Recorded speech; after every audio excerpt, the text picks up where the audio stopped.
जैसे जैसे इलेक्शन का टाइम नज़दीक आ रहा है वैसे वैसे एक दूसरे पर आरोप लगाने का सिलसिला तेज़ी से बढ़ रहा है।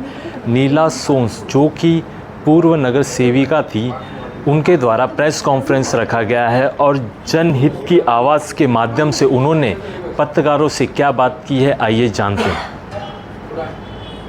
देखिए, एक जनप्रतिनिधि होने के नाते अपने कार्यकाल में 5 साल के अनुभव के कारण मुझे ऐसा लगा कि बहुत कुछ ऐसा होता है जिसे जनता तक रखना ज़रूरी है, जनता को जागरूक करना ज़रूरी है, क्योंकि एंड ऑफ द डे जनता ही है जो भविष्य निर्धारित करती है पूरे मीरा भाईंदर शहर का, और उन तक विषय पूरी तरीके से शायद नहीं पहुंच पाते हैं। और आप लोगों की सक्रिय और जागरूक भूमिका तो होती ही है, लेकिन एक जनप्रतिनिधि होने के कारण मुझे ये लगता है कि ये मेरी भी जिम्मेदारी है कि हम जिन विषयों को जानते हैं, जिस विषयों को हम अच्छी तरह लोगों तक पहुंचा सकते हैं, उसका भी हमें फ़र्ज़ निभाना चाहिए।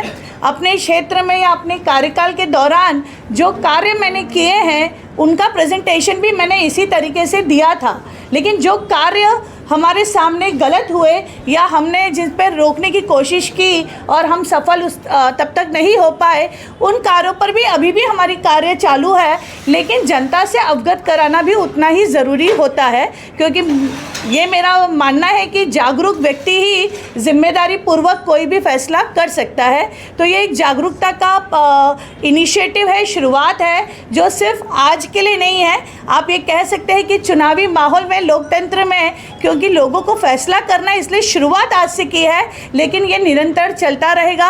आप सबका सहयोग बनेगा, मिलेगा, तो आई एम श्योर कि हम इससे और भी कई फैसलों तक लेके जा सकते हैं। मैं ये भी कहना चाहूँगी कि ये कोई न्यूज़ चैनल नहीं है कि मैं यहाँ पर न्यूज़ कवर करूँगी या समथिंग लाइक दैट। ये हमारी तरफ से पहल है जागरूकता की। It is more like a information and informational video, कि जिन चीज़ों की इंफॉर्मेशन और जागरूकता के लिए हमें लोगों को बताना चाहिए, उसका ये एक माध्यम है। हो सकता है आगे जाके ये माध्यम और भी किसी रूप में काम कर सके, लेकिन फ़िलहाल यहाँ तक हमारी सोच है। Thank you. ये आपको 7 साल बाद क्यों याद आया कि ये सब भ्रष्टाचार हो? उस भ्रष्टाचार में तो आप भी शामिल है, नगर सेवक हो, आपने 1-2 मुद्दों के ऊपर विरोध किया, बाकी तो सभी जगह पे आप बहुत से जैसे विषय पे आप मोदक हो, अनुमोदक हो और बहुत अच्छे संबंध है आपके, और आप भ्रष्टाचारी नेता कैसे हो गए? जरा इस पे स्पष्टीकरण करिए और नाम बताइए कौन है, आप भी हवा में गोलियां मत चलाइए। जहाँ तक मैं समझती हूँ, पहले आपके 3 सवाल हो गए, राइट? तो सबसे पहले कि मैं जब 5 साल इस कार्यकाल में जनता ने मुझे मौका दिया, तब आप देख सकते हैं कि जहाँ तक रेस्टोरेंट एंड बार का सवाल है, मेरे प्रभाग का है, पूरी तरीके से बुलंदी से आवाज़ भी उठाई, महानगर पालिका से लेकर मंत्रालय तक पत्र व्यवहार कर कर अल्टीमेटली वो सब्जेक्ट एम तक पहुंचा। लेकिन अभी भी वो सब्जेक्ट अधूरा है, अभी भी उस पर तोड़क कार्रवाई नहीं हुई है, या उस जगह को जनता के हित में कोई और सुविधा में परिवर्तित नहीं किया गया, इसलिए ये विषय आज भी जिंदा है। दूसरी बात हाँ, नहीं, और सवाल का जवाब देती हूँ। दूसरी बात कि जैसा कि आपने कहा कि दूसरा विषय अगर हम मार्केट का बोलते हैं कि उसमें भी मैं एक नगर सेविका की भूमिका निभा रही थी। तो बीओटी सिस्टम का जब ये प्रस्ताव पास किया गया, ये 2017 दिसंबर में पास किया गया, राइट? आज भी आप सोचिए कि उसी प्रभाग में महापौर भी थी, उप महापौर भी थे, जिन्हें मुझे नहीं पता वो क्यों खामोश थे, लेकिन सच बोलने वाले से सवाल किया जाता है। जो खामोश है, जो हर चीज़ पर पर्दा डाल के बैठे हैं, उनसे सवाल नहीं किया जाता। तो मैं आपका अभिनंदन करती हूँ कि मुझ पर सवाल खड़े हुए, क्योंकि मैं सच बोल रही हूँ और जो मैं हमेशा करूँगी। लेकिन उस वक्त जब बीओटी सिस्टम का ये प्रस्ताव लाया गया था, तब तक उतनी डिटेलिंग नहीं थी, उस प्रस्ताव में उतनी डिटेलिंग नहीं थी। तो हम सब यही सोच रहे थे कि बहुत अच्छी पहल है कि एक मार्केट बन रहा है मीरा भाईंदर के सभी क्षेत्र में, और उसका मतलब जो उद्देश्य था कि नागरिकों के लिए रास्ता फ्री हो, जो कि वाकई में समस्या है, और फेरी वालों को भी न्यायपूर्ण जगह मिले, तो उस उद्देश्य से किया गया था। लेकिन जब पता चला कि हर क्षेत्र में जब वो प्रक्रिया पास हो गई, तब हमने बाकायदा एज ए नगर सेवक निवेदन भी किया था कि हम अपने मार्केट को अपनी नगर सेवक निधि से बनाना चाहते हैं। और तब कहा गया कि ये प्रस्ताव पूरे मीरा भाईंदर क्षेत्र का है, सिर्फ आपके प्रभाग या आपके प्रभाग का नहीं है, तो वो संभव नहीं होगा, ये पूरे क्षेत्र का है, तो it is not acceptable. In short मैं ये कहना चाहूँगी कि किसी भी क्षेत्र का, किसी भी संगठन संस्था का या किसी भी महानगर पालिका में जब सर्वोच्च नेता ही भ्रष्ट होता है तब पूरा सिस्टम पंगु होता है। इस बात को आपको स्वीकारना पड़ेगा। मेरा सवाल ये है, नाम का स्पष्टीकरण नहीं किया, नाम का स्पष्टीकरण नहीं किया और 7 साल बाद आपको क्यों याद आया? की बार में आपकी नजर क्यों है? पर्स के बाजू में बार बंद भी जाता है, चालू भी हो जाता है, हाईवे को दिक्कत है, हॉलिडे कैफे पे आपने कोई आवाज क्यों नहीं उठाई? Which holiday cafe you are talking about? पता भी नहीं है मैम, आपको पता होना। अच्छा okay, holiday cafe, let me complete जाता है और यूज भी हो जाता है। अच्छा लेट मी कंप्लीट। ये तो अभी शुरुआत है, अभी तक मैं 2 एपिसोड लाई हूँ और आपके सामने आई हूँ, तो आपको नहीं पता है कि और भी कितने आएंगे, तो there will be number of subject जो आएंगे। दूसरी बात, अभी जो उनका शायद सवाल अधूरा रह गया कि ये अभी सिर्फ शुरुआत है, तो ये क्यों नहीं हुआ मत बोलिए, क्योंकि बहुत कुछ होगा जो आपको भी नहीं पता होगा। बीइंग अ पत्रकार आप लोगों को भी बीओटी के पीछे का कैलकुलेशन नहीं आया, सिर्फ हम रास्ते और फेरी वालों तक रहे, लेकिन बीओटी के कैलकुलेशन में किसी का ध्यान नहीं गया। तीसरी बात, आप जो पूछ रहे कि नेता, लेट मी क्लियर, आप सभी पत्रकार बंधु हैं या सभी लोग ये नाम जानते हैं, सभी लोग जब श्रेय देते हैं कि सत्ता किसकी, आमदार किसका, बहुमत किसका, महापौर किसका, उप महापौर किसका, सभापति कौन बना, फलाना कौन बना, तो आप श्रेय एक ही व्यक्ति को देते हैं। मार्केट बनाने का श्रेय आज तक एक ही व्यक्ति ले रहा है, तो ये सवाल का जवाब आपको पता है। मैडम आप नाम बताइए, ऐसे बोल जवाब मत दीजिए, आप नाम बताइए, प्रेस कॉन्फ्रेंस है ये, मीरा की चोट पे बोलिए। मैं मीरा भाईंदर, देखिए मैंने जो इनिशिएटिव लिया है आज तक किसी जनप्रतिनिधि ने नहीं लिया है। आप लोगों ने पत्रकार बंधु होते हुए हमेशा जागरूक भूमिका निभाई है, जिसका हम सम्मान करते हैं। बात रही कि आप नाम पूछ रहे हैं, तो यह हम सभी जानते हैं कि महानगर पालिका 2017 से 2022 तक के जो विषय मैं आपके सामने रख रही हूँ, उसमें प्रमुख सर्वोच्च नेता सम्माननीय मांझी नरेंद्र मेहता जी, राइट, ये मुझे नहीं लगता कि मेरे नाम लेने से कोई बड़ा वर्चस्व हो गया, ये आप सभी जानते हैं कि नरेंद्र मेहता जी के मार्गदर्शन में ये सारे प्रस्ताव लाए गए और बार का प्रस्ताव प्रशासन नहीं लाया था। कमिश्नर ने क्लियर कट बोला था ये प्रस्ताव महापौर लाई है। मैडम 2019 में याद नहीं आया, सबको पूछने आपने जो 2 मुद्दे उठाए, मुद्दे अच्छे हैं, मगर अभी भी वहाँ पे भ्रष्टाचार हो, तो भ्रष्टाचार कर कौन रहा है? अभी मैंने नाम लिया आपके सामने, भ्रष्टाचार में नरेंद्र मेहता को कटघरे पे 2017 से 2022 का श्रेय अगर नरेंद्र मेहता ले रहे इन कामों का, मैं इस वक्त ये 2 बात कर रही हूँ, आप मल्टीपल मत करिए, हर सब्जेक्ट अलग होता है। गार्डन का और जो बाजार का बोल रही है, वहाँ पे अभी भी महानगर पालिका को आपने क्लीन चिट दिया और एक को कर दे, इसमें मेन भ्रष्टाचारी कौन? देखिए, हाथ कंगन को आरसी क्या और पढ़े लिखे को फारसी क्या, प्रत्यक्ष को प्रमाण की आवश्यकता नहीं होती है। महानगर पालिका, आप हमेशा जानते हैं कि प्रशासन से ऊपर शासन होता है। जब सर्वोच्च नेता भ्रष्ट हो तो पूरा सिस्टम पंगु होता है, यह आपको, मुझे लगता है ये आप मानते हैं, राइट? और एक मिनट, महानगर पालिका की महासभा में विषय प्रशासन नहीं लाया था, विषय महापौर लाई थी, तो हम अधिकारी को क्यों बोल रहे हैं? अधिकारी है भ्रष्ट, मैं अधिकारी को बिल्कुल क्लीन चिट नहीं दे रही हूँ, लेकिन अधिकारियों से भ्रष्ट करने की नीति किसने दी वो मायने रखता है। अच्छा नीला जी, आपने जिस प्रकार से 2 एपिसोड बनाए, भी प्रशासन की बात आपने नहीं कही, कहीं भी आपने पालिका का मैंने प्रशासन बोला, मैंने विधि विभाग बोला, विधि विभाग हम सब जानते हैं, विधि विभाग आज की तारीख में अपनी कोई भूमिका नहीं निभाता। विधि विभाग कोर्ट में मैटर जाता है, अपना रिप्लाई फाइल नहीं करते, क्यों भैया? विधि विभाग को जनता के पैसों से सैलरी मिल रही है। देखिए, दूसरा सवाल ये है कि जब ये भ्रष्टाचार हो रहे थे तब आपने क्यों नहीं ये प्रेस कॉन्फ्रेंस बुलाई और इतने पत्रकारों को बुला के ये सच्चाई सामने क्यों नहीं रखी? आज ये नौबत क्यों आई है कि आप प्रेस कॉन्फ्रेंस करके ये पूरी सच्चाई मीरा भाईंदर के सामने रख रहे हैं? फाइन, तो सबसे पहले कि हम सभी जानते हैं कि 5 साल के लिए जब हम किसी को चुन लेते हैं तो हम सभी हेल्पलेस हो जाते हैं, फिर चाहे वो अच्छा हो या बुरा हो। आपको पता है, आप सिर्फ बोल सकते हो, आप वो अपने विषय को रख सकते हो, बट समाधान पे नहीं पहुंच सकते हो। आज वो वक्त आया है, लोकतंत्र में जो प्रक्रिया है कि जनता को अपना जनप्रतिनिधि चुनना है। अगर आज मैं खामोश होती तो मुझे लगता कि मैं गलत हूँ, क्योंकि आज शायद बदलाव में 1% ही सही मैं बदलाव ला सकती हूँ। आप सब आज 1% ही सही बदलाव ला सकते हो, क्योंकि आज वो पल आया है जहां आप लोगों को चुनना होगा, तब जानकारी होना ज़रूरी है। बट उस वक्त अगर मैं कुछ भी बोलती तो वो सिर्फ एक बातें और बोलते हैं सिर्फ माहौल होता, लेकिन उससे कोई आप निष्कर्ष पे नहीं पहुंचते। आज आपको फिर से चयन करना है, आज जनता को फिर से चयन करना है, तो मुझे लगता है ये सही समय पर विषय लाई हूँ। उसके लिए आपको भी मुझे अभिनंदन तो बोलना चाहिए कि बोलते ना कि आप विषय लाए, वरना आज तक कोई विषय नहीं लाता। आपको कुछ पता नहीं, आपको ही पता है, जनता को कुछ पता नहीं है।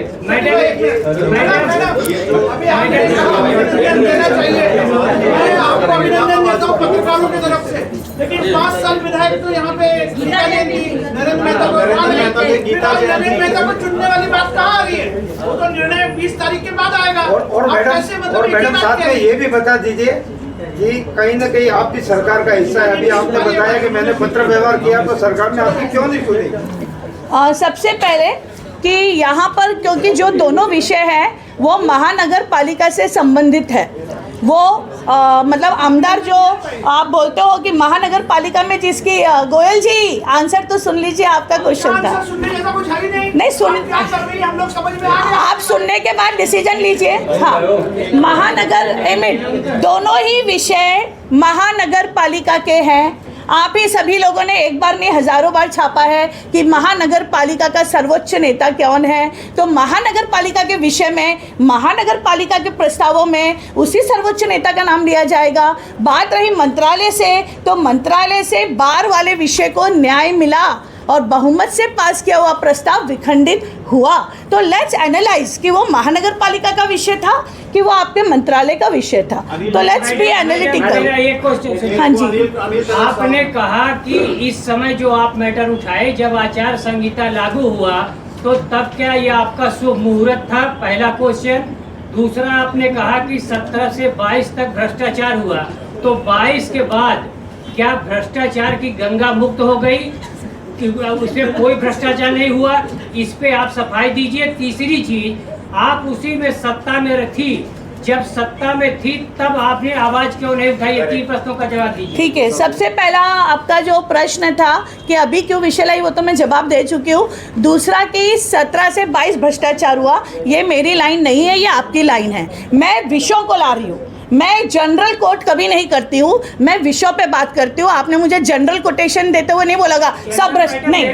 सर, 22 के बाद सर जी, 24 तक क्या भ्रष्टाचार नहीं हुआ? मुझे बोलने दीजिए। जो मंडी के, सुनिए, हाँ, मेरी भी जानकारी ले लीजिए, मैं पत्रकार हूँ। हाँ जी, जो जहाँ मंडी बना, वो मंडी में दुकान इसलिए नहीं लगा कि मनपा के अधिकारियों को वसूली करना था।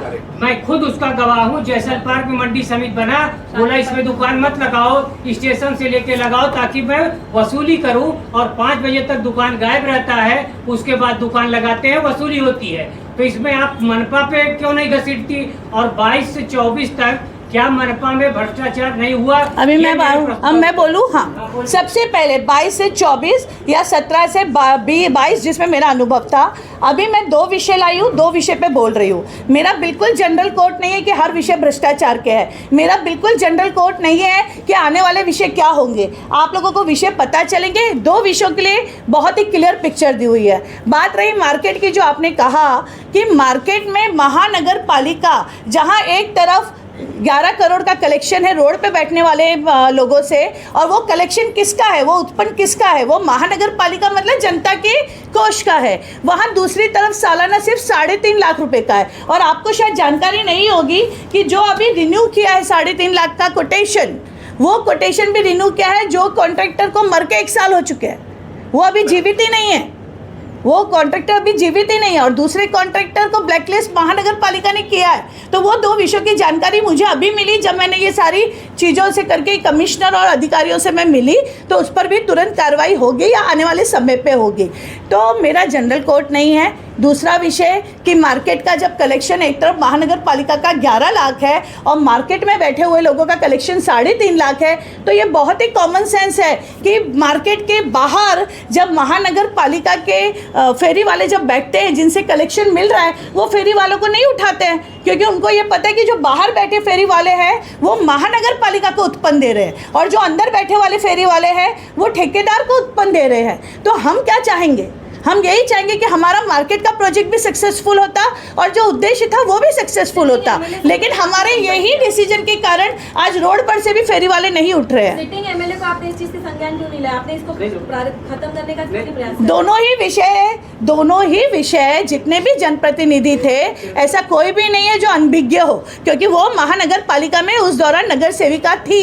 तो यहाँ मैं किसी आमदार या किसी सिटिंग एमएलए या माजी एमएलए को नहीं टारगेट कर रही हूँ। आपने कहा इन 2 विषय में कौन था, तो ये प्रत्यक्ष दिख रहा है इन 2 विषयों में कौन था, इसलिए मैंने नाम लिया, वरना मुझे बिल्कुल शौक नहीं नाम लेने का। मेरा उद्देश्य है जनता के विषय को न्याय मिलना चाहिए। अच्छा नीला जी, मेरा सवाल ये हाँ है जी। कि आपने 2019 की बात की, आपने इसमें जो 7 मार्केट है उनका खुलासा किया, हाँ जो जी। 2 हॉल है उसका खुलासा किया।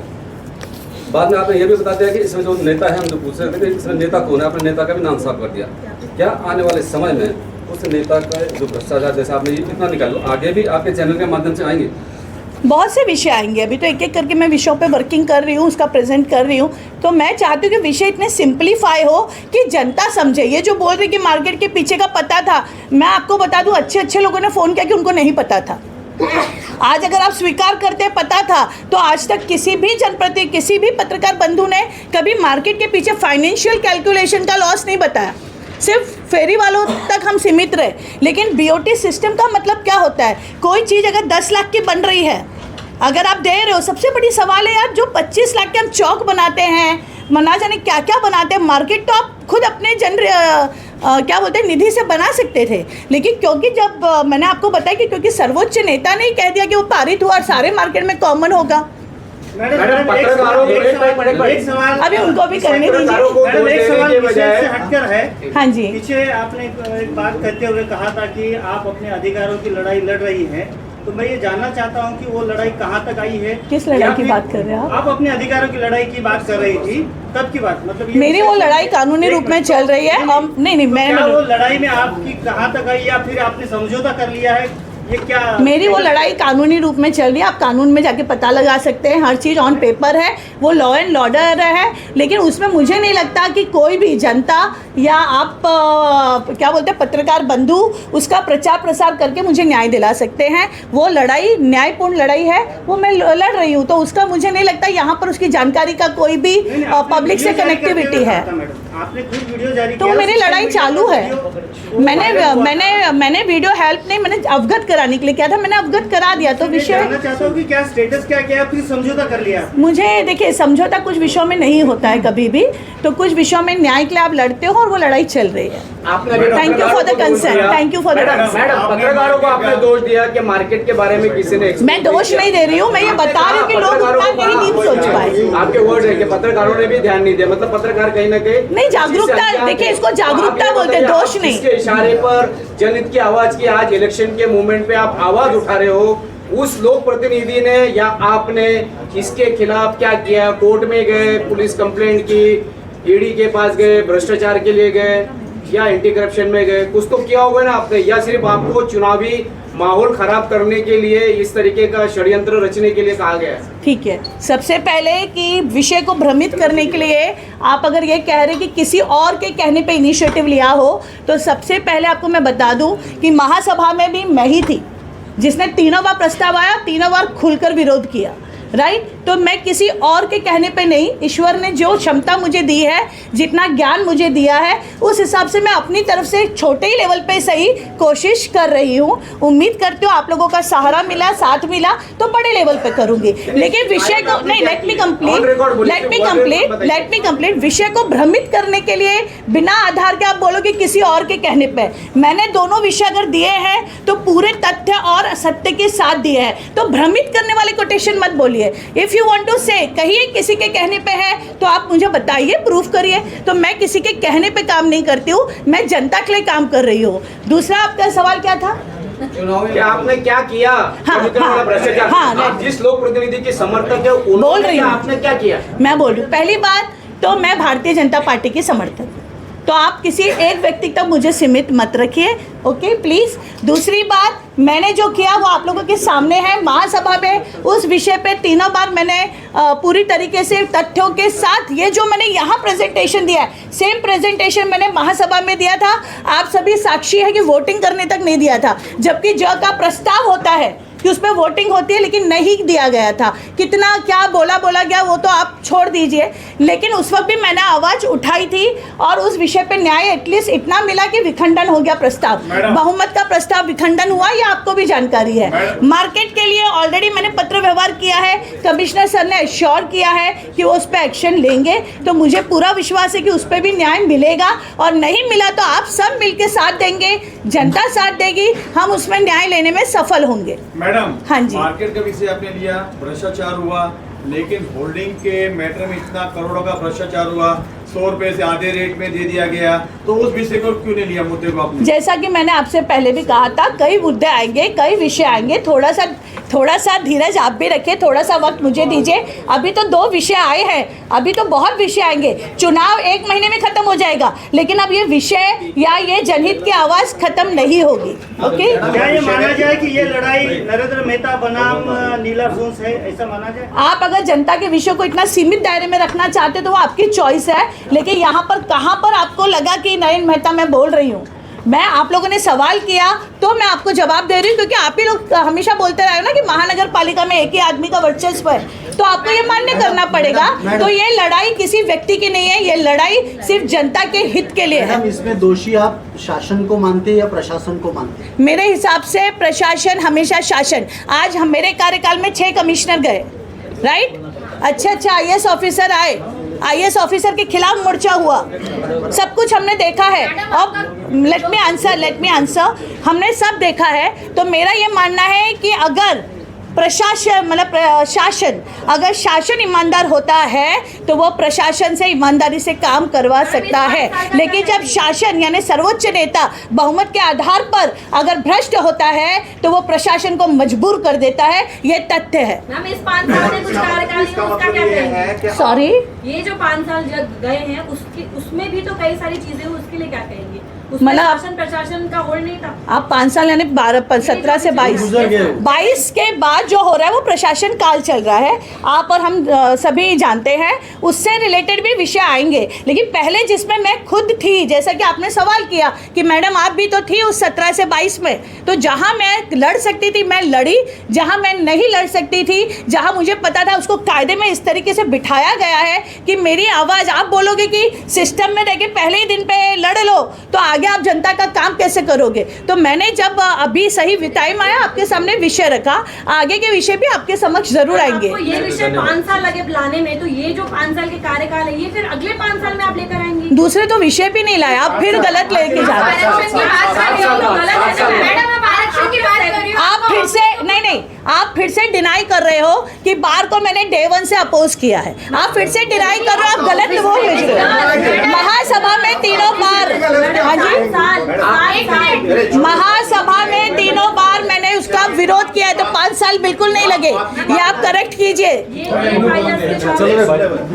महासभा में तीनों विषयों का विरोध किया है। क्या आप महानगर पालिका के जो चुनाव आएंगे, क्या वो चुनाव आप लड़ेंगे, या फिर आपने ये जो जनहित की आवाज के नाम से नए प्लेटफॉर्म से एक भ्रष्टाचार को उजागर करने का जो बीड़ा उठाया है, उस वक्त महापालिका के चुनाव में आपका क्या स्टैंड रहेगा? मतलब ये क्वेश्चन कैसे रिलेट हुआ, आई डोंट नो। आप नगर सेविका रह चुके हैं, हाँ जी, खत्म हो चुका है, आने वाले जो महानगर पालिका के जो चुनाव रहेंगे, क्या तब आप चुनाव लड़ेंगे या फिर आप अभी जिस स्टैंड पर ये कंटिन्यू करेंगे? अगर जनता चाहेगी तो मैं चुनाव लड़ूंगी, अगर जनता चाहेगी तो मैं सिस्टम का हिस्सा बनूंगी, लेकिन मैं सिस्टम का हिस्सा पहले भी करप्शन के खिलाफ काम कर रही थी, मैं आज भी करप्शन के खिलाफ काम कर रही हूँ, मैं आगे भी वो काम करूंगी। तो जनहित में काम करना मेरा मूल उद्देश्य है। माध्यम बदल सकता है, इंटेंशन नहीं बदलेगा। आपने जनता की बात की कि जनता ने एक सवाल, ये जनता, आप जनता के ऊपर ये बात लेके जा रहे हो कि जनता अगर चाहे तो मैं करूंगी, आपका अपना नीला सोंस का क्या मत है? देखिए, मुझे नहीं लगता यहाँ पर महानगर पालिका का चुनाव ड्यू है जो आप पूछ रहे हैं, राइट। मेरा मेन मत है, मैं जिस माध्यम पर भी रहूँ, मैं जिस प्लेटफॉर्म पे भी खड़ी रहूँ, चाहे वो जनहित की आवाज़ हो, चाहे दूसरा माध्यम हो, लेकिन मैं जनता के लिए काम करूँगी। तो वो हो सकता है मैं अगर जनता चाहेगी तो प्रशासन में सिस्टम का हिस्सा बनूंगी, जनता नहीं चाहेगी तो भी बाहर रह के किसी ना किसी माध्यम से जनहित की सेवा में हूँ। तो मैं सिस्टम में हूँ या नहीं हूँ ये इररिलेवेंट है, सब्जेक्ट रिलेवेंट है, सब्जेक्ट का जनता से लेना देना है। आपका सवाल है, आरक्षण की बात कर रहे हैं, जनहित की आवाज है वो कि आप जो गार्डन की जगह पे आपने जो आपको ऑफिस बनाया है, लाइब्रेरी साथ ही साथ वहीं से आप करने वाली है जनहित की आवाज। फिर से मैं बोलना चाहूँगी, महासभा में भी इसका मैंने बकायदा क्या बोलते हैं स्टेटमेंट दिया था। मुझे आज भी याद है दबंग के शशि जी ने भी इंटरव्यू लिया था, उस पर भी मैंने बहुत क्लियर स्टेटमेंट दिया था कि सबसे पहले कि वो कार्यालय मेरा व्यक्तिगत प्रॉपर्टी नहीं है।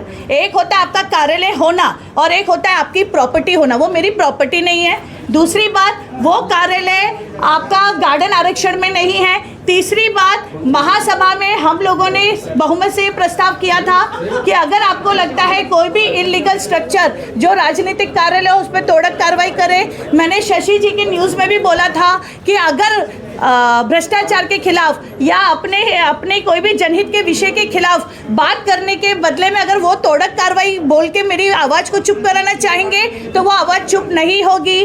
जो लगता है कि अगर मेरा कोई लूज पोल्स है और उस पर कोई कार्रवाई होके मेरी आवाज़ को रोका जा सकता है तो वो नहीं होगा। अगर मेरे कोई भी लूज पोल्स है तो प्लीज़ उस पर कार्रवाई कीजिए। मुझे कभी, मैंने ये महासभा में भी बोला था। माना कि भाजपा को ऑफिस है लेकिन वो क्या सही है क्या? ऑफिस सही है, भले भाजपा का ऑफिस है, भला मेरी बात सुनिए, भाजपा के नाम पे आप ही का ऑफिस चल रहा है, सही है। वो पहले तो गार्डन रिजर्वेशन पे नहीं है, वो वेस्ट लॉट पे है। गार्डन में रिजर्वेशन लेकिन अनधिकृत है, आप मानती हो? एक बात बताइए, वहाँ से जनता की सेवा हो रही है, वहाँ एक बात नहीं है जगह अधिकृत है या अनधिकृत, आप ये बात करिए। ये तो आप और हम सभी मानते हैं ना, वो हमने प्रस्ताव पास किया है। आप जनहित की आवाज आप अनधिकृत कब्जा करके इस तरीके से उठाओ। आप इलीगल जिम नहीं, जनहित की आवाज जनता की जगह है, जनता को फायदे की। आप जनता का एक आम जनता नहीं बोलेगी कि तोड़ो, क्योंकि वहाँ से उनको फ्री सेवा मिल रही है, वहाँ से उनको फ्री फैसिलिटी। शिवसेना के जो 5 कंटेनर थे भाजपा वालों ने उसका क्यों विरोध किया? वहाँ पे क्या हो रहा था? वहाँ भी जनता की आवाज जनहित के कार्य, वो बीच रोड पे थे। मेरी बात सुनिए, पहली बात वो क्यों हुआ वो आंसरेबल मैं नहीं हूँ, लेकिन वो क्यों हुआ, वो रोड पे जो वो नए थे, कोई चीज नई बस्ती है तो उसको एक अलग जगह दी जाती है, लेकिन वो भी जनसेवा के लिए थे ना। आज आप पत्रकार परिषद ली गई है, आप द्वारा क्या कहेंगे? सर्वप्रथम जनहित की आवाज़ के माध्यम से हमने कोशिश की है कि अभी लोकतंत्र का महापर्व आया है और जनता को अपने शहर के लिए डिसीजन लेना है, जनप्रतिनिधि चुनना है, तो इस माध्यम से मैं उनको सारी सच्चाइयों से अवगत कराऊं। मैं अपनी तरफ से तो कोशिश कर ही रही हूँ एक जनप्रतिनिधि होने के कारण कि मैं कितने जनहित के विषयों में काम कर सकूं, लेकिन जनता को भी जागरूक करना मेरा कर्तव्य है, इसलिए मैं उनको विषय से अवगत करा रही हूँ और उम्मीद करती हूँ कि विषयों की जानकारी से वो समझेंगे कि किस मतलब कैसे न्याय लेना है और उनके विषय क्या है।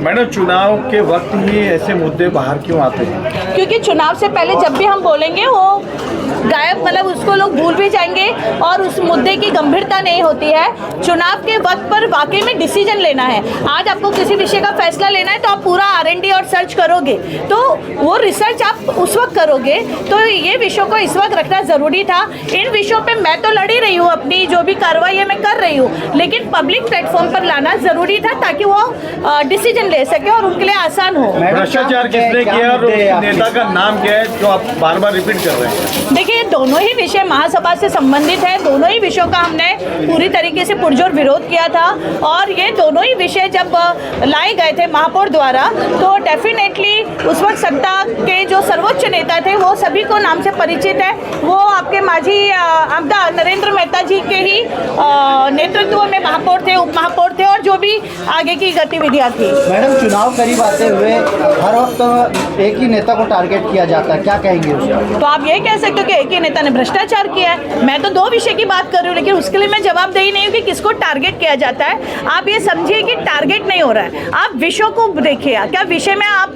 वो बोलते हैं ना प्रत्यक्ष को प्रमाण की आवश्यकता क्या है? क्या कभी आपने सुना है कि कोई मतलब डंके की चोट पे भ्रष्टाचार करे? बार में मतलब ये तो उस वक्त भी मैंने कहा था कि आप गार्डन को बार बनाने के लिए कोई कैसे ला सकता है महासभा में? जनप्रतिनिधियों को आप कैसे जिम्मेदार ठहरा सकते हो कि वोट करें? आज जनप्रतिनिधि कुछ नहीं बोल पा रहे क्योंकि सर्वोच्च नेता ने बोला और उन्होंने वोट किया। तो मतलब ये उन लोगों की मजबूरी समझिए ना आप कि कैसे एक सर्वोच्च नेता से हर इंसान में हिम्मत नहीं होती है कि वो उसका विरोध करे। किसने बनाया गार्डन को बाहर? ये आप सभी जानते हैं। सर्वोच्च ने देखिए किसने, मैं हमेशा बोलती हूँ व्यवसायी कोई भी हो सकता था, आप भी हो सकते थे, कोई भी। मौका किसने दिया? आप अगर मौका नहीं दोगे, अभी हम कई बार अपनी चीजें भूल जाते, कोई ले जाता तो हम क्या बोलते हैं हमसे ही गलती हुई, हमने बड़ी लापरवाही से अपना पर्स छोड़ दिया था। तो हमने यहाँ पर महासभा में एक ही जन के विषय को 3 बार लाया गया। आप ये कैसे इग्नोर कर सकते हैं? इस पूरे मामले को प्रशासन को जिम्मेदार मानते हैं कि शासन को जिम्मेदार मानते हैं? प्रशासन ने क्लियरली ऑन रिकॉर्ड महासभा में बोला था ये विषय मैं नहीं लाया हूँ। मतलब कमिश्नर जी ने ऑन रिकॉर्ड बोला था ये विषय मैं नहीं लाया हूँ, ये विषय महापौर लाई है। क्योंकि मैंने कमिश्नर जी को पॉइंट टू पॉइंट हर विषय पे उस वक्त भी वो पूछा था, सवाल किया था और उनका ये ऑन रिकॉर्ड आज भी रिकॉर्डिंग है कि मैं ये विषय नहीं लाया हूँ, ये महापौर लाई है। इस महासभा में जो प्रस्ताव लाया गया है वो उसमें कुछ पैसे का व्यवहार भी हुआ है व्यापारी के साथ में? देखिए मैं बट नेचुरली नहीं तो क्यों लाएंगे, क्यों लाएंगे? आपने मेहता जी को टारगेट करने के लिए कहीं ये सिस्टम शुरू तो नहीं किया? जनहित की आवाज आप ये अच्छा जनहित की आवाज़ की आप बात करो। देखिए नेता आज है कल नहीं रहेगा, राइट? ऑलरेडी नहीं है, ऑलरेडी नहीं है, राइट? कल का भी हमें पता नहीं है। तो बात नेता की नहीं है, बात जनहित के विषय की है। देर आए दुरुस्त आए, और मुझे तो देर भी नहीं लगता क्योंकि आज की तारीख में जनता को विषयों की जानकारी होनी चाहिए। तो मुझे नहीं लगता है कि मतलब ये जनहित की आवाज़ अभी हमेशा रहेगी और आप लोगों का भी सहयोग मिलेगा ताकि और विषय, क्योंकि मैं भी एक सीमित दायरे में हूँ ना, आप लोगों से मुझे और ज़्यादा विषय मिलेंगे और विषयों पर हम काम कर सकेंगे। तो मैं भी चाहूँगी आप लोगों का सहयोग मिलेगा। एक विषय दे देता हूँ। अभी आप भ्रष्टाचार के खिलाफ में आवाज उठाने की बात कर रहे हैं, विषय हवा में नहीं, पूरे 22 करोड़ रुपए का एक काशी मीरा से लेके गोल्डन नेस्टर का रास्ते में बहुत बड़ा करप्शन हुआ है, बड़ा भ्रष्टाचार हुआ है, वो बड़ा करप्शन हुआ है। उस 22 करोड़ के भ्रष्टाचार के खिलाफ में आप क्या करने जा रही है? अभी आपकी शायद में जानकारी में नहीं, तो मैंने आपकी जानकारी में लेकर आ गया। नहीं, आप लोगों के न्यूज़ के माध्यम से ये बातें जानकारी मिलेगी, इसके मेरे पास प्रमाण नहीं है। मैंने आपको दोनों विषय जब रखे हैं तो मेरे पास दोनों विषय के पूरे प्रमाण हैं, पूरे तथ्य है। मैं बिना तथ्य के बात नहीं करती हूँ, वरना दे देंगे ना। रास्ते के ऊपर कुछ कंप्लेंट किया है। मेरी बात सुनिए, प्रमाण नहीं है क्या? 22 करोड़ रुपए 18 साल की गारंटी, ये प्रमाण नहीं है? मेरी बात सुनिए, आप ये बोलना नहीं, आप नहीं, बात किसी व्यक्ति की नहीं है। मैं विषय लाऊंगी उसमें व्यक्ति होगा, मैं हवा में बात नहीं करती। लेकिन मैं आपको रोड के ऊपर जरूर एक चीज बोलूंगी कि आप जो रोड की बात करो, बेसिकली आप टेंडर प्रक्रिया की बात करो कि किसी भी रोड के आज 1000 करोड़ के टेंडर निकले, तो आप 1000 करोड़ की बात करिए, आप 20 करोड़ की बात क्यों कर रहे हो? मैडम नहीं, ये यहाँ पर आप उनको सेव कर रहे हो, इसका मतलब यहाँ पर आप उनको पक्ष ले रहे हो, उनको बचा रहे हो। आज टेंडर प्रक्रिया में मोटरसाइकिल वाले के कमर में पेन हो चुका है, उनकी कमर की हड्डियां टूट रही मैडम, उस रास्ते की वजह से जो हम आम रोड पे पैसा गया 22 करोड़ रुपया टैक्स के रूप में, और उस पर क्यों नहीं बात कर? रोड पे गड्ढे नहीं, आप बात करो करप्शन की, आप करप्शन की बात कर रहे हैं। और आप एक बार करो रोड पे गड्ढे की, तो गड्ढे रोड पे के लिए कॉन्ट्रैक्टर जिम्मेदार है। आप करप्शन का मतलब है कि टेंडर में पैसे का व्यवहार हुआ, आप ये बोलना चाहते हो? तो टेंडर में पैसे का व्यवहार सिर्फ 22 करोड़ की आप क्यों बात करो? 1000 करोड़ की बात क्यों नहीं कर रहे हो? आप 1000 करोड़ की बात करो। इसी तरह की और खबरों के लिए हमारे साथ बने रहिए, हमारे चैनल को लाइक शेयर सब्सक्राइब कीजिए। मैं महेश, कैमरा पर्सन धर्मेश के साथ RMC न्यूज़।